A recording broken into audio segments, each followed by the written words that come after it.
দাদা এই পেঁপে চাষ করব কেন হঠাৎ কেন? দেখলাম যে তথাকথিত চাষে সেরকম বেনিফিট হচ্ছে না। আচ্ছা, অনেক দিন ধরে এটা একটু ছিল মাথার মধ্যে যে বিকল্প কিছু চাষ যদি পাওয়া যায়।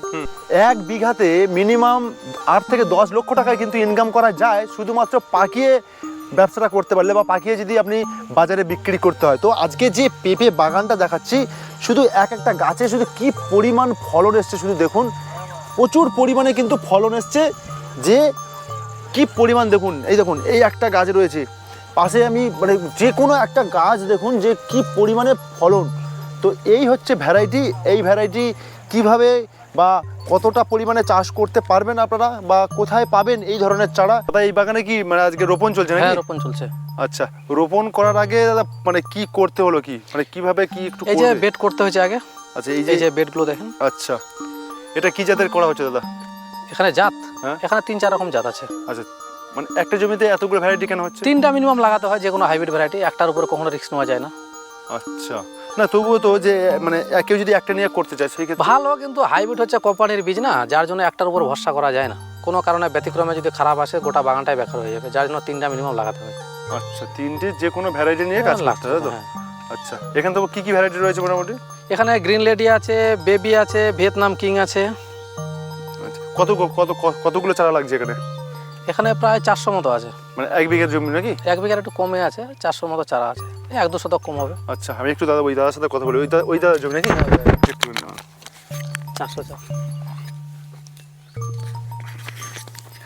দাদা নমস্কার। হ্যাঁ, নমস্কার। একটু পরিচয় দিন আপনার। আমার নাম সুকুমার রাজবংশী, আচ্ছা গ্রাম বাঙ্গাবাড়ি, আদিনা স্টেশন, ডিস্ট্রিক্ট মালদা। আচ্ছা আচ্ছা দাদা, এই পেঁপে চাষ করব কেন হঠাৎ কেন? দেখলাম যে তথাকথিত চাষে সেরকম বেনিফিট হচ্ছে না। আচ্ছা, অনেক দিন ধরে এটা একটু ছিল মাথার মধ্যে যে বিকল্প কিছু চাষ যদি পাওয়া যায়। তো ইউটিউবে দেখলাম দাদার ভিডিও। আচ্ছা, যে বিশ্বস্ত জায়গা একটা চারা গাছ পাওয়া যায় বিশ্বস্ত, সেই থেকেই আর কি চিন্তা ভাবনা। আচ্ছা, অন্যান্য বাগান ভিজিট করেছেন আপনি? বাগান ওই দেখেছি, দাদা দেখিয়েছে 2-1টা বাগান। তো ফলন কেমন বুঝলেন? সে ফলন তো খুব সুন্দর দেখেছি। আচ্ছা, সেখান থেকে আরো আগ্রহটা বেশি হয়েছে আর কি, যে এরকম একটা চাষ করলে ভালো হবে, তাই তো? এরকম একটা চাষ। এমনি অন্যান্য কৃষি ক্ষেত্রে যুক্ত রয়েছেন? অন্য চাষবাসে? হ্যাঁ, কৃষি ক্ষেত্রে যুক্ত আছি। আমি আবার একটা সার্ভিস করি।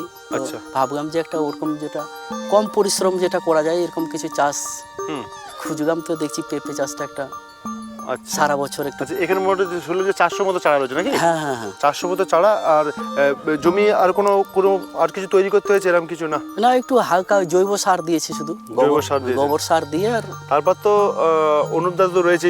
হ্যাঁ, অনুপ দাদা আছে। দাদার পরামর্শ অনুযায়ী মাঝে মাঝে যা স্প্রে করতে হবে, যা সার দিতে হবে, সবটাই দাদার পরামর্শ অনুযায়ী। আচ্ছা আচ্ছা আচ্ছা, পুরো আর জলের ব্যবস্থাপনা কিরকম ভাবে করেছেন আর কি? জল ওই যখন মাটি শুকিয়ে যাবে তখন ড্রেনের মাধ্যমে দিতে হবে। মোটামুটি কত? 3টে ভ্যারাইটি নিয়েছেন আপনি? হ্যাঁ, 3টা ভ্যারাইটি। 3টে ভ্যারাইটি রয়েছে। আচ্ছা, অন্যান্য চাষ কি করেন? অন্যান্য আমাদের এখানে চাষ বলতে ধান আর পটাটো, আলুটাই চাষ হয়। আলু আলু ধান। চাষ আর এই দুটোর মধ্যে পার্থক্য কেমন বুঝছেন? ওটাতে ধরেন যে দামের উপর নির্ভর। গতবার যেমন দাম ছিল না, চাষিরা সব মরে ভূত হয়ে গেছে। আচ্ছা, তো এই পেঁপে চাষে যদি এই পরিমাণ এত বসাচ্ছে লোকে, তো সেই ক্ষেত্রে দাম কমে যাবে না? না, এটা ধরো না, এটা মার্কেট প্রাইস মোটামুটি যাই থাকুক, এটা এক সময় সবাই বিক্রি করবে না। আচ্ছা, আর আলুটা এমন সময় যে একই সময় তোলা হবে, একই সময় বিক্রি। আর এটা যখন আমরা প্রয়োজন মতো বিক্রি করতে পারবো, যখন একটু দাম আছে তখন বিক্রি করলাম, আবার দাম কমে গেছে থেমে গেলাম গাছেই। এটা আমরা তাড়াতাড়ি বিক্রি করতে হবে, তাড়াহুড়োর ব্যাপারটা নেই আর কি বিক্রির ক্ষেত্রে। আর এটা তো একটা আনসিজন ফল, এমন টাইমে ফলনটা উঠবে, বিক্রি করতে পারবো, দামও কিন্তু মোটামুটি পেয়ে যাবো। হ্যাঁ, দামও একটু। আচ্ছা, যে পরিমাণে বাগান দেখে এসছেন, এক একটা গাছে কিরকম পরিমাণে ফলন দেখে এসছেন আপনি? 30-35 কেজি করে আছে, 30-35 কেজি করে বিক্রি করা হয়ে গেছে। অলরেডি গাছে আছে 30-35 কেজি। আর 30-35 কেজি বিক্রি করা হয়ে গেছে 5 মাস 6 মাস। বন্ধুরা, একটা কথা বলি, একদম নতুন চাষি চাষ করছে, উনি নিশ্চয়ই বাগান ভিজিট করেছে, দেখেছে। সেই জন্য বলছি, যারা এই ধরনের নিত্য নতুন সবজি চাষ করতে চান বা এই ধরনের পেঁপে চাষ করতে চান, বাগান ভিজিট করুন। বাগান ভিজিট করে দেখুন যে কি পরিমাণ ফলন এসছে। আজকে নতুনভাবে এটা হয়েছে। আজকে তারিখ 29 তারিখ সম্ভবত নাকি? হ্যাঁ, আজকে 30 তারিখ। 30 তারিখ। আজকে 30শে অক্টোবর। তো আমরা কিন্তু প্রায় 1 মাস বা 2 মাস বা 3 মাস বাদে যখন ফলন আসবে আমরা কিন্তু সেটাও এই চাষির সঙ্গে কথা বলে দেখবো যে সত্যি কতটা ফলন এসছে, সমস্তটা কিন্তু দেখাবো এই চ্যানেলে আর কি। তো দাদা আপনাকে অসংখ্য ধন্যবাদ। এই নমস্কার। চাষ করেছেন, আমরাও একটা সময় আসবো আবার, আচ্ছা, দেখবো কেমন কি হচ্ছে। আবার আসবেন 3 মাস পরে কিরকম হচ্ছে। একদম একদম, ভালো থাকবেন দাদা। ঠিক আছে, ঠিক আছে।